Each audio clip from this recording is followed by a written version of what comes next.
તો અત્યારે મારો મહારાજ ને મારો ભગવાન એવું કહી રહ્યો છે કે જે ઓનલાઈન જોઈને જે બાધા રાખે જો પૂરી ના પાડું મારું નામ ગોગોની દીપકસિંહ, મારો ભગવાન ને મારો રોમ એવું કહી રહ્યો, હું ગોગોડા એવું બોલું છું. ત્યાં બુન આવ્યા છે અમદાવાદથી, ખાલી ફોન કર્યો તો દીપકસિંહ કે મારો મહારાજ મારો ભગવાન વેળા એવું કહી રહ્યો, હું ગોગો એવું બોલું છું ભાઈ કે બરોબર હાથનો વધાવો બનો અને એમાં કોઈ આઘું પાછું ના રહો.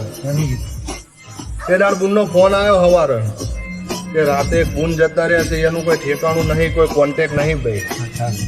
એ દાડ મારો મહારાજ મારો ભગવાન એવું કીધું કે હોજના હાથ નહીં વાગે અને સમાચાર ના લઈ દઉં મારું નામ ગોગો નહીં.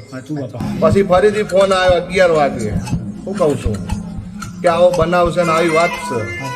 તો વેળા હું ગોગો એવું બોલ્યો કે 2 નહીં વાગવા દઉં, કીધું તું ને કે બપોરના 2 વાગવા દઉં મારું નામ ગોગોની દીપકસિંહ. અને બરોબર 12:30 વાગ્યા હતા ને એનો ફોન આવ્યો, ગુણના સમાચાર મળી ગયા છે. વેળા ના બોલું મારું નામ ગોગોની ભાઈ. એટલે શ્રદ્ધા ને વિશ્વાસ 100% કોમ પાર પડે ભાઈ. વિડીયો જોઈને એટલો વિશ્વાસ રાખ્યો હશે મને પાર પાડતા આવડે છે ભાઈ. અને બોલું પાર ના પાડું મારું નામ ગોગોની વિશ્વાસ તમારો. આ પ્રસાદી ને આ ફૂલ ઇના છે ભાઈ. મારો મહારાજ ને મારો ભગવાન વેળા એવું કે છે ભાઈ.